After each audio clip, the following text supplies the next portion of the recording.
What's up guys, I'm Thalia, back with some Magic the Gathering content, and today we are talking Thalia and the Gitrog monster. So this card came out a while ago, and I didn't make a video on it, but it kept on nagging at me for a really long time, so I finally have nothing to do, I'm finally not busy, so I'm making a video on her. So on a basic level, just by looking at the name, I really have a love-hate relationship with this card, because I hate Thalia. Thalia is my least favorite card ever, but I also love the Gitrog monster. So I'm really torn on a flavor-wise level if I like this card or not. But I think it's a hilarious combination that I would have never seen in 1,000 years. So I'm pretty excited to talk about this one. So she is one of any color, 1 white, 1 black, and 1 green for a 4/4 human frog horror with First Strike and Death Touch. Also, you may play an additional land on each of your turns. Creatures and non-basic lands your opponents control enter the battlefield tapped. And whenever Thalia and the Gitrog monster attack, sacrifice a creature or land, then draw a card.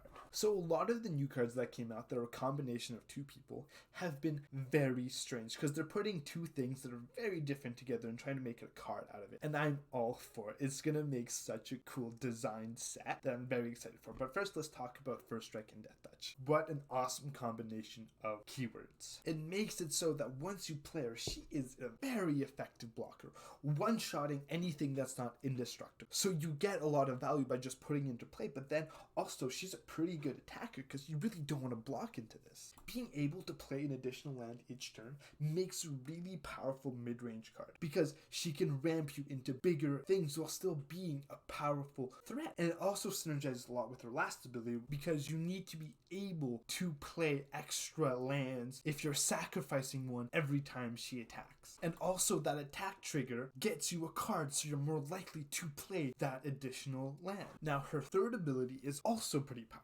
I think the best part of it is tapping your opponent's creature when they enter the battlefield. If you're a mid-range to aggressive deck and you're running this, them not being able to block immediately with the cards they play could be very powerful. And she is already hard to block with the First Strike Death Touch to begin with. This ability also stops haste because they would come in and tap immediately so they couldn't attack you, which has a lot of merit. But it also hits non-basic lands, which is decent. The problem I see with it is that a lot of non-basic lands come in tapped already. Like the Triumphs, they come in tapped already, so it doesn't have an effect on them.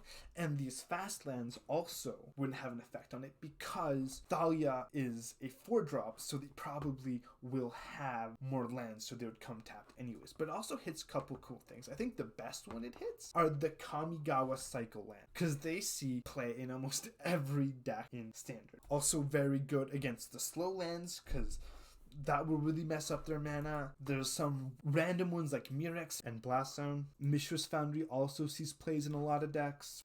And we don't know what new lands are going to come out in March of the Machine, so maybe there'll be some really good ones that she hits. So her last ability is also a pretty good card advantage. And there's one card I want to talk about because I think they'd be awesome together. And that is Slogurk the Overslime. Whenever you would sacrifice a land, he would get a counter. And if you've done that enough, or he dies, you get back the 3 lands, so you can use her second ability to play additional lands to play more. So it would give you a ton of card advantage. The only problem with that is that Slogurk is blue, and Thalia Gitrog monster is already 3 colors, so you'd have to have a 4-color deck, which would be pretty difficult unless some really strong multicolored lands come out. Also, when you attack with Thalia, you can choose to sacrifice the Slogurk to make sure you get all those lands back. But I just think they would be hilarious together, and I really want to try it in a deck because I think that would be awesome. But the ability to sacrifice a creature or a land to draw a card is powerful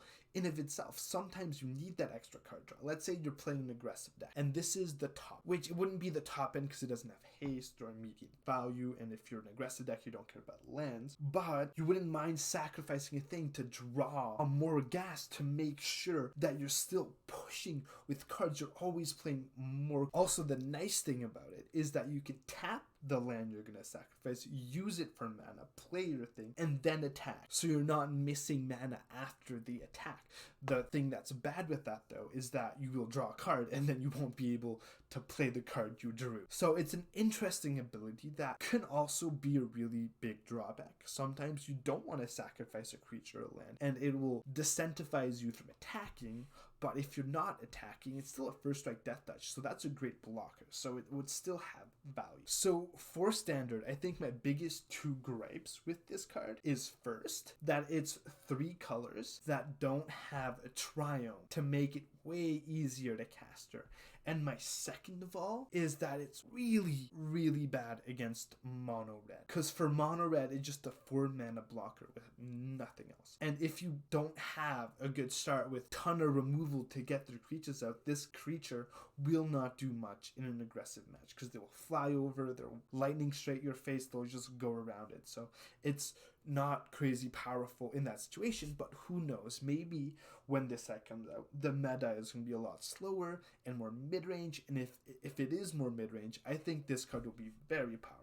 And for commander, I think it's just a decent mid-range card that can get you draws, some additional land stuff, tapping your opponent's creatures. It's all valuable, so it's really not a bad commander card, and it's an okay commander. I like to build my commanders with a ton of synergy, and this is kind of all over the place, so building the right synergy could be difficult, but it still would be a fun commander. And I think a lot of these cards where they're putting 2 legendary creatures together and mixing their abilities is going to make some really, really interesting commander decks. And finally, modern, way too slow. It's way too slow. It doesn't do anything crazy when it comes in yet. Its best ability in that format is making non-basic lands enter the battlefield tapped. Because if they go for a fetch land, obviously it comes in tapped. But then if they fetch another non-basic land, that also comes in tapped. So it could really slow them down. I think that ability's best matchup is the Indomitable Creativity deck, because they only run 1 basic mountain, so they'll have to search for non-basics, but also one of their best cards is Dwarven Mine. And if Dwarven Mine enters the battlefield tapped, it doesn't make the 1/1 that the deck needs for Indomitable to work. I'm really hoping the mana will be good enough for this card to see play, because I think it's a really cool design. So yeah, that's all the things I have to say about Thalia and the Gitrog monster. Hopefully you guys enjoyed the video. I'll probably be making more videos on the new cards that came out. Sorry I'm so late. I've just been really busy. But I'm really happy to be back talking about my favorite thing in life, which is magic. So hope y'all have an awesome day. Please like, comment, and subscribe. And yeah, Imbasloth out.